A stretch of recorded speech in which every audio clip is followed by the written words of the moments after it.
Hello friends, இன்றைக்கி மீண்டும் ஒரு சூப்பரான எபிசோட் பார்க்க போகிறீங்க. இந்த எபிசோட் போகிறக்கு முன்னாடி வழக்கமாக நான் கேட்டுக்கிறது தான், இந்த வீடியோவுக்கு ஒரு லைக் கொடுக்க மறக்காதீங்க. அப்புறம் வழக்கம் போல் இந்த எபிசோட் டீட்டெயில்ஸ், ஆக்ட்ரஸ் பேரெல்லாம் ஃபஸ்ட்டு கமெண்ட்டில் பின் பண்ணி வச்சுருக்கேன், பார்த்துக்குங்க. எபிசோட் ஸ்டார்டிங்லேயே நம்ம ஹீரோவை காமிக்கிறாங்க. ரொம்ப சின்ன பையன், சோஃபாவில் அவஸ்தையாக உட்காந்துருக்கான். பக்கத்தில் பார்த்தீங்கன்னா அவனோட அம்மா சும்மா அரேபியன் குதிரை மாதிரி இருக்கா. டெய்லி காலையில் யோகா செய்யாமல் இருக்க மாட்டா. அப்படி அவள் யோகா செஞ்சிட்ருக்க நம்ம பையனும் அடிக்கடி திரும்பி அம்மாவை ஒரு லுக் கொடுக்கறது, அப்புறம் திரும்பிக்கிறதுன்னு ஒரு மாதிரி அவஸ்தையாக உட்காந்துருக்கான். இதை நோட் பண்ண அவன் அம்மாவும், டே பையா, அம்மாவுக்கு அந்த துண்டு எடுத்து கொடு அப்படிங்கிறா. யோகாவை முடிச்சுட்டு வேர்வையை துடைக்கிறதுக்கு பையனும் துண்டு எடுத்துட்டு நகர அந்த டைம் அவனுக்கு கால் ஸ்லிப் ஆகுது. நல்ல வேளை உழுகாமல் தப்பிச்சுக்கிறான். அவனுக்கு அம்மாவை அவ்வளவு பிடிக்கும். அதனால தான் அவங்க யோகா பண்ணிட்டு இருக்கும்போது இவங்களை அடிக்கடி பார்த்து ரசிச்சுட்டு இருந்திருப்பான். ஒரு மகன் பண்ணுற காரியமாடா இது? என்னோட ஃப்ரெண்ட்ஸ் எல்லாம் என் மேலே எவ்வளவு பொறாமப்படுறாங்க தெரியுமா?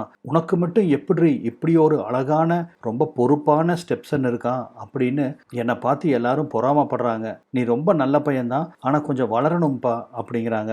அந்த அம்மாவுக்கு தெரியுமோ தெரியலையோ தெரியல, இவன் ஆள் தான் சிறுசு, ஆனால் இவன் வச்சிருக்க ஆயுதம் செம பெருசு.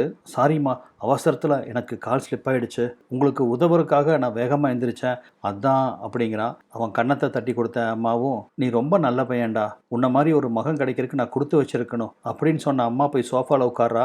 இங்கே வா, என் பக்கத்தில் வந்து உட்காரு அப்படின்னு சொல்லி அவனை பக்கத்தில் உட்கார வச்சு, இதோ பாரு, எனக்கு தேவையான உதவியெல்லாம் நீ நல்லா செய்கிற, என்னை நல்லபடியாக பார்த்துக்கிற, இருந்தாலும் அம்மா ஒரு ஆண்மகனோட துணையை தான் எதிர்பார்க்குறேன். இப்போ என்னாச்சுமா? நான் உங்களுக்கு எல்லா உதவியும் செஞ்சுட்டு தான் இருக்கேன், நான் ஏதாவது தப்பு செஞ்சுட்டேன்னா அப்படின்னு அப்பாவியாக கேட்குறான். அநியாயத்துக்கு அப்பாவியாக இருக்கான் பாருங்க. நீ எந்த தப்பும் பண்ணலப்பா, ஆனால் நான் எதிர்பார்க்குறத உங்கள்கிட்ட கேட்க முடியாது, அது ஒரு ஆண்மகனால தான் எனக்கு தர முடியும் அப்படின்னு சொல்கிறாங்க. அப்படி என்னம்மா அந்த ஆண்மகன் உங்களுக்கு கொடுக்கணும்? இல்லைப்பா, உனக்கு சொன்னால் புரியாது, நான் எதிர்பார்க்குறதெல்லாம் உங்கள்கிட்ட கேட்க முடியாது, நீ இன்னும் சின்ன பையன் பாரு. மாம், எனக்கு 19 வயசு ஆயிடுச்சு மாம், நான் இப்போ பெரிய பையன் ஆயிட்டேன், இருந்தாலும் அம்மா எதிர்பார்க்குற மாதிரி நீ ஒரு ஆண்மகன் இல்லைப்பா. என்னம்மா எப்போ பார்த்தாலும் இதவே சொல்லிட்டு இருக்கீங்க, நான் உங்களை நல்லா பார்த்துட்ருக்கேன்னு தானே நினைக்கிறேன். டே பொடியா, நீ உங்கள் அம்மாவை விதவிதமாக நல்லா பார்க்குற, ஆனால் அவங்க கேட்குற விஷயமே வேறடா. எனக்கு இன்னைக்கு தெரியணுமா, நீங்கள் அடிக்கடி சொல்கிற வார்த்தை இதுதான், ஒரு பொண்ணுக்கு ஆண்மகனோட துணை தேவைன்னு சொல்கிறீங்க. நானும் இப்போ ஆண்மகன் தான், உங்களுக்கு என்ன தேவை சொல்லுங்கள், நான் அதை நிறைவேற்றுறேன். இப்போ தானே நான் சொன்னேன் நீ ரொம்ப சின்ன பையன்னு, நான் சொன்னது கரெக்டுன்னு ப்ரூவ் பண்ணிட்ட பார்த்தியா? என்னால் என்னை நல்லா மேனேஜ் பண்ணிக்க முடியும். அஃப்கோர்ஸ் உன்னோட உதவியோட தான், இருந்தாலும் சில விஷயங்கள்லாம் அம்மா உங்கள்கிட்ட எதிர்பார்க்க முடியாதுப்பா. என்னம்மா சொல்கிறீங்க? ஆண் மகன்கிறீங்க, துணை தேவைங்கிறீங்க, நீங்கள் ஏன் என்னை ஒரு ஆண்மகனாக பார்க்க மாட்டேங்கிறீங்க? என்ன ஆண்மகன்னா ஒரு 10 பேர்த்த போட்டு அடிக்கணும், தண்ணி அடிச்சுட்டு ரகலை பண்ணணும், இல்லை பக்கத்து வீட்டுக்காரங்கிட்ட ஏதாவது பிரச்சனை பண்ணணும், இந்த மாதிரி ஏதாவது பண்ணாதான் ஆண்மகனா? நான் என்ன செஞ்சால் என்னை ஆண்மகன் ஒத்துக்குவீங்க? ஓகேப்பா ஓகே, நீ ரொம்ப கோபமாக இருக்க, வா வந்து அம்மா மேலே சாஞ்சிக்கோ அப்படின்னு அவனை தன் மார்போட சாச்சுக்கிறாங்க. என்னம்மா இப்படியா ஆறுதல் பண்ணுவ அப்படின்னு நமக்கே ஆதங்கமாக இருக்குது. அந்த சமயத்தில் காலிங் பெல் அடிக்கவும், வந்துட்டான் போல இருக்கு, நான் கிளம்புறேன் அப்படின்னு துள்ளி குதிச்சு எந்திரிச்ச அம்மா, பாய் தங்கம், வீட்டை நல்லா பார்த்துக்கோ, பூனைக்கு சோறு போட்டுரு, அம்மா நைட்டு தான் வருவேன் அப்படின்ட்டு வேகமாக வெளியே ஓடுறா. அம்மா வெளியே போகவும் வேற ஒரு ஆண் குரல் கேட்குது. என்ன டார்லிங், இப்போ தான் எக்ஸசைஸ் முடிச்ச போல இருக்கு, வேர்வை ஸ்மெல்லு செம தூக்கலாக இருக்கு, இந்த வேர்வை ஸ்மெல்லோடையே பண்ணுனா எப்படி இருக்கும் தெரியுமா அப்படின்னு குரல் கேட்க, உட்காந்துட்டு இருந்தவன், யாரது, என் ஃப்ரெண்டு கிறிஸோட குரல் மாதிரி கேட்குது அப்படின்னு பையன் எந்திரிச்சு போய் பார்த்தா, சாட்சாத் இவன் ஃப்ரெண்டு கிறிஸு தான் அவங்க அம்மாவை கூப்பிட்டு போயிட்டு இருக்கான். ஆடா பாவி, ஒவ்வொரு கிளாஸ்லையும் ஃபெயில் ஆகி படிச்சுட்டு இன்னைக்கு பாரு என்னோட அம்மாவே செட்டப் பண்ணி கூப்பிட்டு போகிற அளவுக்கு வந்துட்டான். இவனுக்கு எங்கிருந்து இவ்வளோ தைரியம் வந்துச்சு?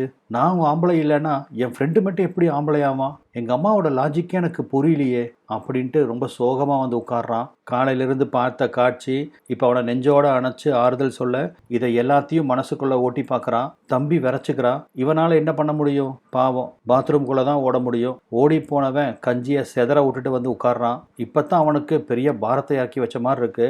அம்மா போய் ரொம்ப நேரம் ஆச்சா, அதனால் பொறுமை இழந்த மகனும் அவங்களுக்கு மெசேஜ் அனுப்புகிறான். இந்த மாதிரி, எப்போ வருவீங்க, உங்களுக்காக டின்னர்லாம் ரெடியாக அவனில் இருக்குது, எப்போ வருவீங்க, நம்ம 2 பேரும் ஒன்றா சேர்ந்து சாப்பிட்லாம் அப்படின்னு மெசேஜ் அனுப்புகிறான். ஆனால் அவங்க அம்மா ஃபோனில் இருந்து அந்த கிறிஸ் பதில் அனுப்புகிறான். டே மச்சி, இந்த கவுபாய் படமெல்லாம் பார்த்துருக்கியா? அதுவும் இந்த லேடி கவுபாய்ஸ் படமெல்லாம் பார்த்துருக்கியா? சும்மா குதிரை மேலே ஏறி உட்காந்து சவாரி பண்ணுவாங்களே, அந்த படம் ஏதாவது பார்த்துருக்கியா அப்படின்னு கேட்குறான். இந்த மெசேஜை பார்த்தோன்னா மகனுக்கு தூக்கி வாரி போடுது. டே கிறிஸ், எங்கள் அம்மா கூட என்ன கவுபாய் விளையாண்டுருக்கிறியா அப்படின்னு கேட்குறான். அதுக்கு கிறிஸோ, மச்சி உங்கள் அம்மா குதிரை ஓட்டுறதே என் மேலே தான்டா அப்படின்னு பதில் அனுப்பவும் வெறுப்பில் ஃபோனை டொம்முன்னு டேபிளில் வைக்கிறான். எப்படி இந்த மாதிரி பொறுக்கி பசங்களாம் தேடி போய் விழுகிறாங்க அப்படின்னு அவங்க அம்மா மேலே கோபமாக வருது அவனுக்கு.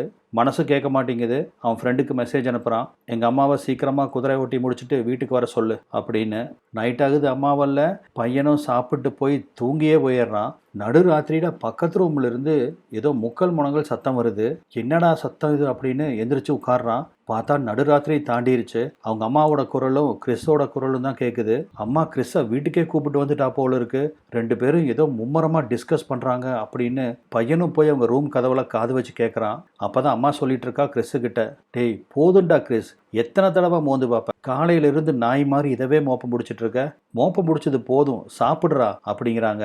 என்னத்தை சாப்பிட சொல்கிறா அம்மா, ஒருவேளை ரசகுல்லாவை சாப்பிட சொல்கிறாளோ அப்படின்னு பையன் வெளியே இருந்து யோசிக்கிறான். இவன் யோசிச்ச மாதிரியே ரூமுக்குள்ள கிறிஸு அந்த ரசகுல்லாவை ரசித்து சாப்பிட்ருக்கான். ஓ, இத்தனை நேரம் மோப்பம் பிடிச்சிட்டு இருந்தது அதைத்தான் போல இருக்கு அப்படின்னு மகனும் யதார்த்தமாக நினச்சிக்கிறான். போதும் கிறிஸ், நீ ஏன் சாப்பிட்டு இருந்தா எப்படி, அந்த குச்சி ஐஸ் எடு, நானும் சாப்பிட்றேன் அப்படின்னு சொல்லி அம்மாவும் குச்சி ஐஸ் சாப்பிட ஆரம்பிக்கிறா. அது நல்லா பால் ஐஸ் போல இருக்கு.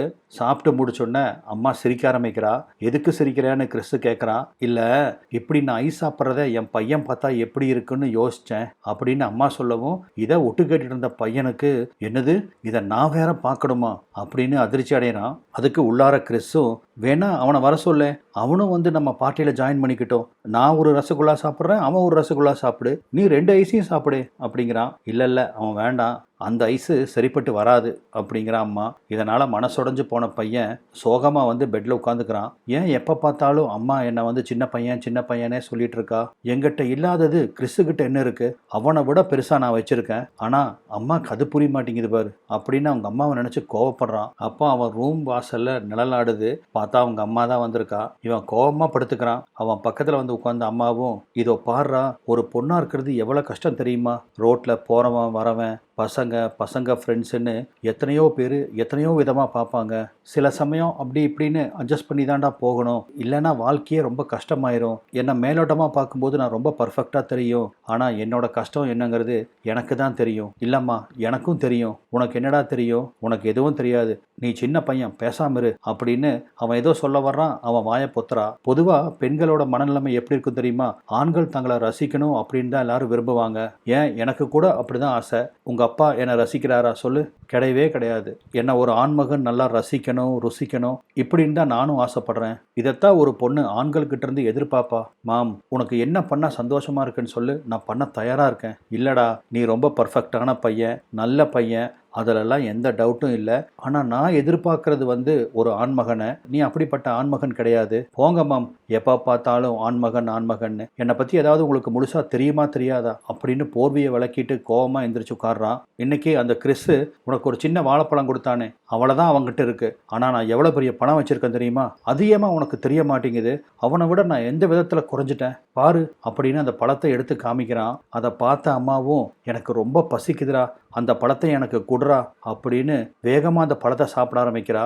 அம்மாவுக்கு அவ்வளவு பசி. இதோட அந்த எபிசோட் முடியுது.